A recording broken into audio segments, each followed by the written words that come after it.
Hello, welcome back to my channel. ಇವತ್ತಿನ ವಿಡಿಯೋದಲ್ಲಿ ಉಳಿದ ಪಲಾವ್ನಲ್ಲಿ ಬಜ್ಜಿ ಮಾಡೋದು ಹೇಗಂತ ನೋಡೋಣ. ಪಲಾವ್ ಏನು ಉಳಿದಿರುತ್ತಲ್ಲ ಆ ಪಲಾವ್ನ ಮೆತ್ತಗೆ ಕಲಿಸ್ಕೋಬೇಕು. ಅದಕ್ಕೆ ಸ್ವಲ್ಪ ಕಡಲೆ ಹಿಟ್ಟು ಹಾಕಬೇಕು. ಬೇಡ ಅಂದ್ರೂ ನಡೆಯುತ್ತೆ, ಬಿಡ್ಬೋದು. ಕಡಲೆ ಹಿಟ್ಟು ಆಪ್ಷನ್ನು. ಬೇಕು ಅಂದರೆ ಸ್ವಲ್ಪ ಹಾಕ್ಕೋಬೇಕು. ಸ್ವಲ್ಪ ಉಪ್ಪು ಹಾಕ್ಕೋಬೇಕು ಅಷ್ಟೇ. ಕಡಲೆ ಹಿಟ್ಟು ಜಾಸ್ತಿ ಹಾಕ್ಕೊಂಡ್ರೆ ಹಿಟ್ಟಿಟ್ಟಾಗಿ ಹಾಗೆ ಬರುತ್ತೆ. ಅದಕ್ಕೆ ಅದನ್ನು ಸ್ವಲ್ಪ ಕಡಿಮೆನೇ ಹಾಕ್ಕೊಳ್ಳಿ. ಎಲ್ಲನೂ ಚೆನ್ನಾಗಿ ಕಲಸಿ. ನೀರು ಮಾತ್ರ ಹಾಕಬೇಡ್ರಿ ಏನು, ಯಾಕಂದರೆ ಅನ್ನದಲ್ಲಿ ಆಲ್ರೆಡಿ ಅದು ತೇವಾಂಶ ಇರುತ್ತಲ್ಲ, ಅದು ಉಂಡೆ ಥರ ಬರುತ್ತೆ. ಅದನ್ನು ಚೆನ್ನಾಗಿ ಕಲಿಸ್ಕೊಳ್ಳಿ. ಸ್ಮ್ಯಾಶ್ ಮಾಡ್ತೀವಲ್ಲ ಆ ಥರ ಫುಲ್ ಅನ್ನನೆಲ್ಲ ಸ್ಮ್ಯಾಶ್ ಮಾಡ್ಕೋಬೇಕು.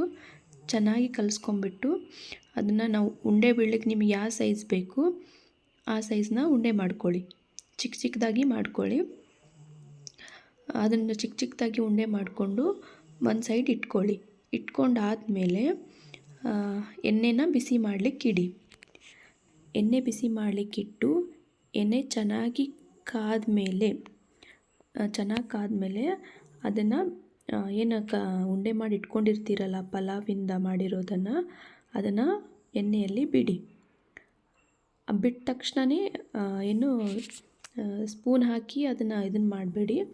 ಸ್ವಲ್ಪ ಹೊತ್ತು ಆಗಲಿ. ಸ್ವಲ್ಪ ಹೊತ್ತು ಅಂದರೆ ಒಂದು 2-3 ಸೆಕೆಂಡ್ ಅಷ್ಟಾದಮೇಲೆ ಅದನ್ನು ಚೆನ್ನಾಗಿ ಹಿಂದೆ ಮುಂದೆ ಹಾಕಿ.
ಬ್ರೌನ್ ಕಲರ್ ಬರೋವರೆಗೂ ಚೆನ್ನಾಗಿ ಕರೀರಿ. ಚೆನ್ನಾಗಿ ಕರೆದ್ಬಿಟ್ಟು ಸೈಡಲ್ಲಿ ಇಟ್ಕೊಳ್ಳಿ. ಪಲಾವ್ ತಿನ್ನೋಕ್ಕೆ ಬೇಜಾರಾಗಿರುತ್ತಲ್ಲ ಉಳಿದ ಪಲಾವನ್ನ, ಆವಾಗ ನೀವು ಈ ಥರ ಮಾಡ್ಕೊಂಡು ತಿನ್ನಿರಿ. ಚೆನ್ನಾಗಿ ರುಚಿಯಾಗಿರುತ್ತೆ.